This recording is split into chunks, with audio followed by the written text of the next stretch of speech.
Afternoon. How are you? Well, the temperature's in the 60s. There's no wind. It's late in the day, so the sun is coming down, but it's beautiful out, so it's a special day, except for what the Supreme Court has been busy doing. I heard one commentator say something about, well, that's the law, we're just going to have to respect it. And I thought, what's wrong with that statement? Were we supposed to accept Dred Scott? No, I don't think so. Big deal. Of course, if some people got it today and didn't know the history, didn't know what they were supposed to say, they might support it. A man is a slave. He's property. So, what about Plessy against Ferguson? Separate but equal. Choosing whether or not somebody can get on a car to travel around Louisiana and where he sits based on how his complexion compares with a paper bag. Interesting. Well, then let's go fast forward. Then we have Brown against the Board of Education. The right ones won that one, but what happened? The court said that we should proceed to treat students as equal by admitting them to the same thing. It's for integration. But they said it should be done with all deliberate speed. Delay rears its head. But delay doesn't always work. Sometimes we want something to happen quickly. So if they're counting votes in Florida in a presidential election, and we're afraid how the vote will come out, we, the Supreme Court, make a decision quickly, award it to Bush over Gore, and that's that. Then we had W as a president, who went seeking for weapons of mass destruction that have never been found. Now we have Trump really versus the United States. No joke about it. He wants use immunity. And we're waiting on that decision. But the decision that came down today deals with Article 14, Section 3, which is if someone betrays their oath and tries to overthrow the government or give support to it, then they are barred forever from holding public office. Not just federal, state office. And people in Colorado and Maine and Illinois have introduced orders that did just that. And it was appealed to the Supreme Court, and today they entered their judgment. Do we just accept the law? What if we had just accepted the law of Dred Scott? What if we had just accepted the law of separate but equal? What if we had not believed that a woman has a right to be let alone? What if we did not have Roe v. Wade? Well, we know what that's like because we're doing that now. But let's focus on the Supreme Court decision today. People are taking courage that somehow this is a legal decision because the entire court voted for it. Now, those who remember Justice Brennan will remember that he explained how sometimes he went with the majority, though he had serious issues with them, so that the court would be trusted by the fact that he was supporting the decision and that we were not in an emergency. He was a brilliant man, but I think he was mistaken. It's not that the truth will always set you free. It is that the truth, when compromised, has a funny way of coming around and biting you in the hindquarters. So we have a court in which the cult of six, they just scratch their heads and they think, how could you possibly have an individual state decide that Trump had no right to be thought ineligible to be on the ballot? This is notwithstanding Article 14, Section 3, Now, the Cult of Six believes strongly that we should follow the text that's at issue, okay? And Gorsuch is one who particularly beats the band about this. And we have heard critics say, Article 14, Section 3, that's a word salad. No, it's not. It's plain English. You can diagram it like you were taught in grammar school and see noun, subject, verb, object, dependent clauses. You can do that. And it's absolutely clear. If you try to overthrow the government in violation of your oath, you should be barred from office, and not just federal offices, state offices as well. Now, the Supreme Court, in its per curiam order, trying to get everybody to sign on to it, offered the accusation that it would be a patchwork if individual states could decide. But that's how we decide the presidential elections. If one state decided that a person wasn't qualified, how would we distinguish between a state that said that because the person was 32 instead of the minimum of 35?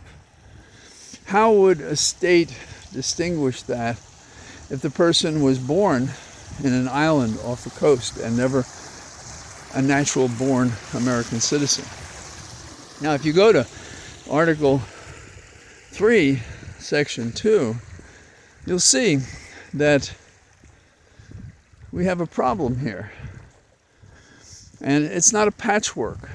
It makes absolute sense. You may have heard lawyers throwing around words like self-executing. What that means is Article 14, Section 3, just as it is sufficient to itself. Meaning, you can say, Article 14, Section 3, I don't need any other legislation to invoke it.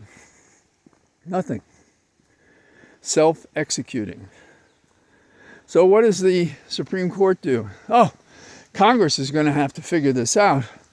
And that will only be limited, therefore, to federal offices, because the Constitution wouldn't allow them to write procedure for state offices.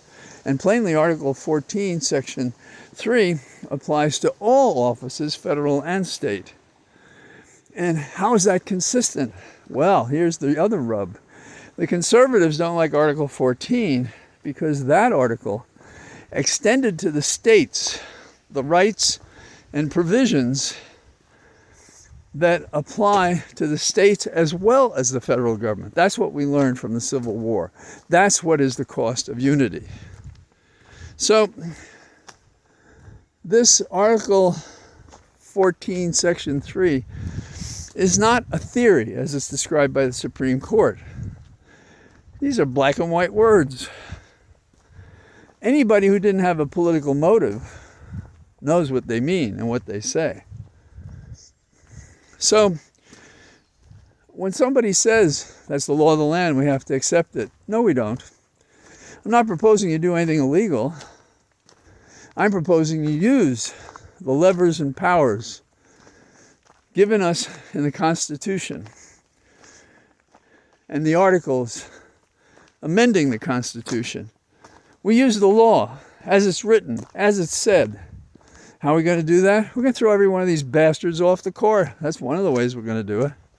How are we going to do that? We're going to have to elect more people that actually have guts, that believe that this nation can't be run over by a bunch of obscure individuals who never bought in to the promise of America and have always wanted a monarchy from the time the Federalists schemed to create a constitution that they thought would get them there. But they didn't count on people like Patrick Henry and others that when they passed that secret constitution, that to say this won't stand.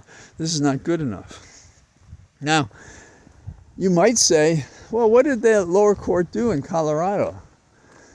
And the implication is they didn't do enough. And the court doesn't say,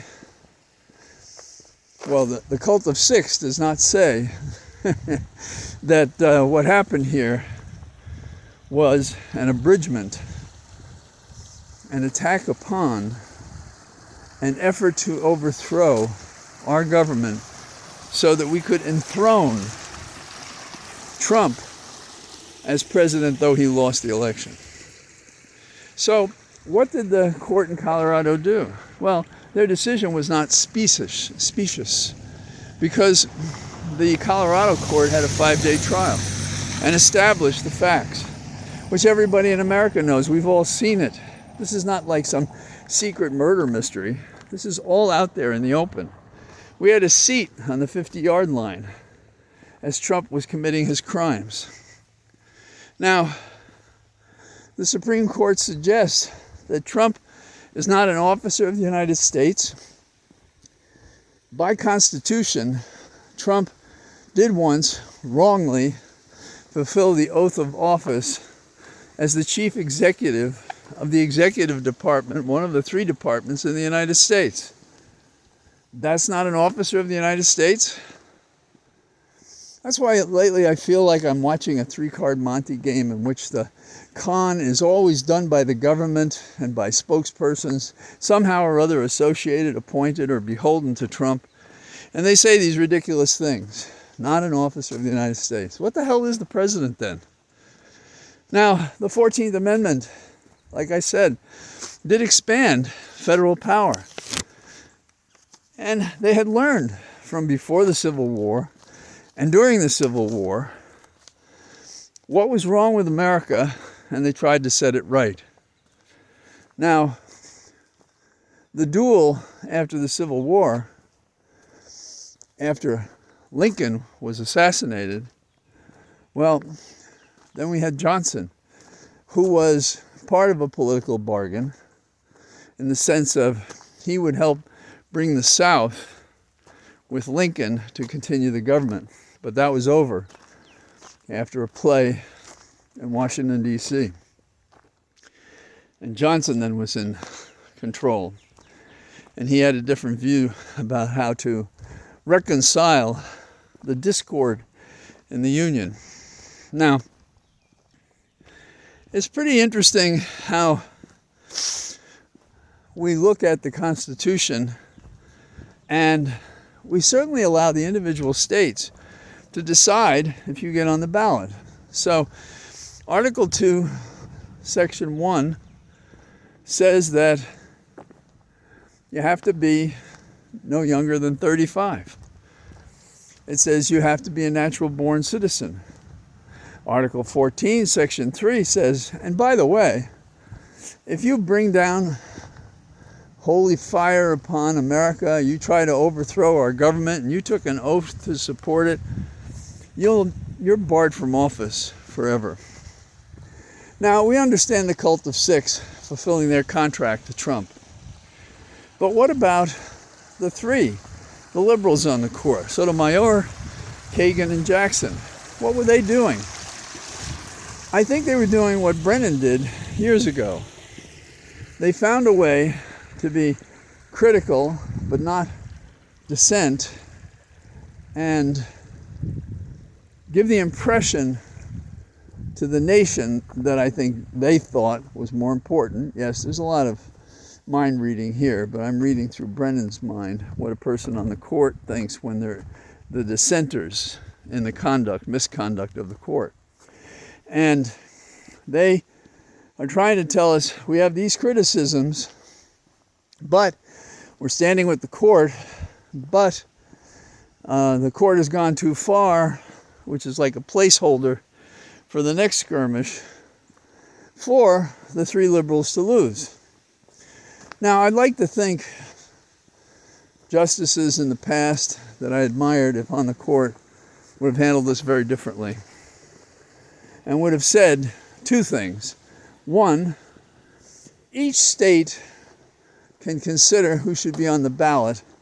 If they invoke Article 14, Section 3, and you don't meet the standard, you're not on the ballot. Thank you very much. Each individual state that did that then would probably have no electors because they had no candidates selected by that state because they weren't permitted to run because of Article 14, Section 3.